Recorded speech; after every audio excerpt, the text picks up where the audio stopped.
Сәлем достар, каналыма қош келдіңіздер. Бүгін мен сіздермен осындай дәмді кез келген дастарханның сәнін ашатын тойымды салаттың рецептімен бөлісетін боламын. Бізге керекті заттар: қияр, қызанақ, лимон сығындысы, брокколи, сәбіз, татты болгар бұрышы, қойдың немесе жылқының, сиырдың кез келген ет болады, қара кесек еті, ас көктер, чим-чим приправасы керек, дәмдеуші,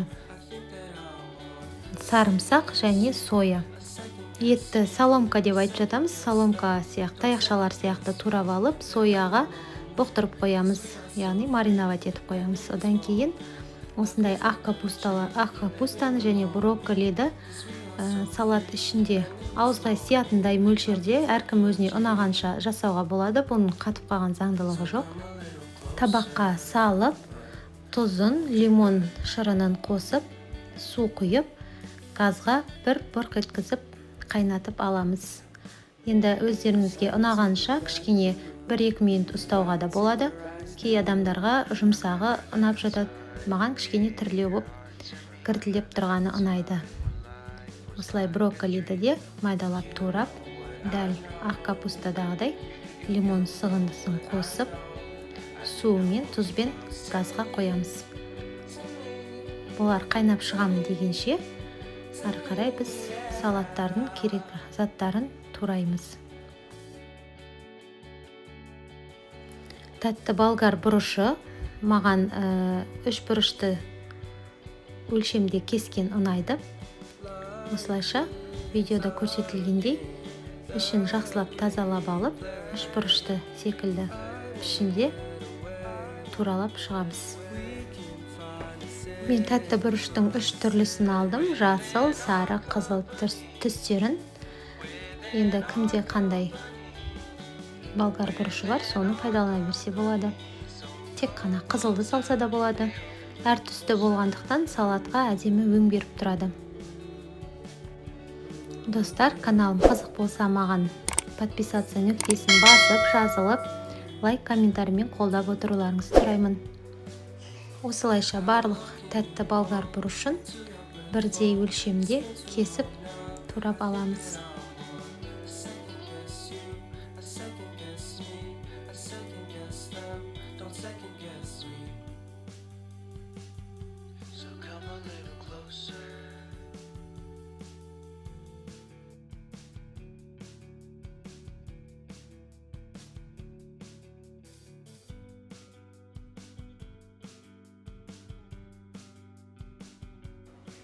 Мінекей әсемдеп турап алдық.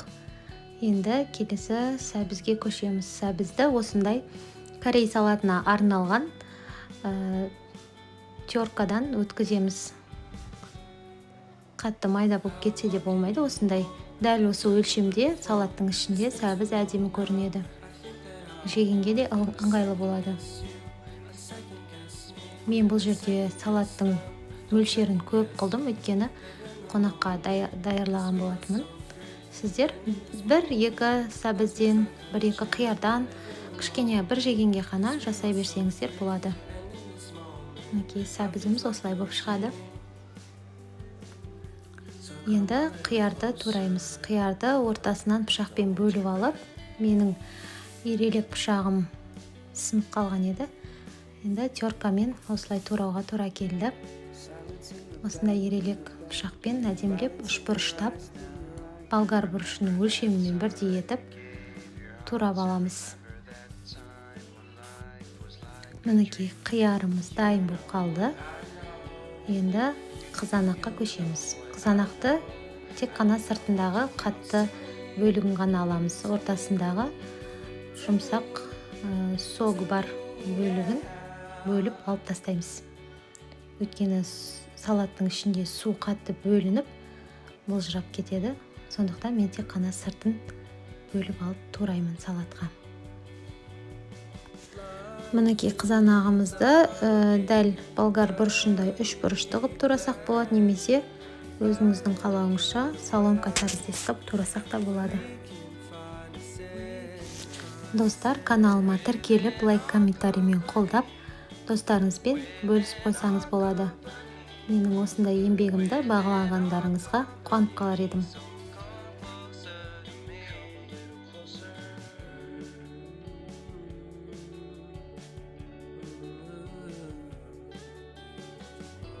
Міне достар, мен қызанағым да, капусталарым да дайын болды. Енді ас көгімізді осылай ірі қылып турап аламыз. Бұл салаттың ішінде әдемі көрінеді. Енді қуыратын заттарға көшеміз. Жаңа маринавать етіп қойған етіміз бен болгар бұрышын қуырамыз. Болгар бұрышын қатты пісіріп жібермейміз, қызарғанша ұстаймыз, ал етті бір қуырып алып, бұқтырып қоямыз.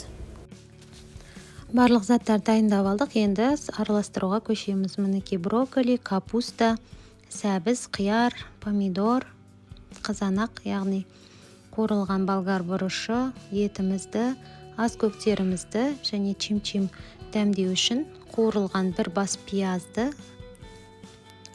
соядан және тұз қосамыз, және 3-4 тісше сарымсақ қосып, осылай барлығын әдемелеп бір келкі болғанша араластырып шығамыз.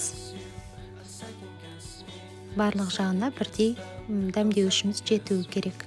Мінекей осындай әдемі салатымыз шықты. Сіздерге де жасап көруге кеңес беремін. Дәмі тіл үйіреді. Менің отбасым осы салатты сүйіп жейді. Сіздерге ас болсын. Назар аударып қарағандарыңызға көп-көп рахмет.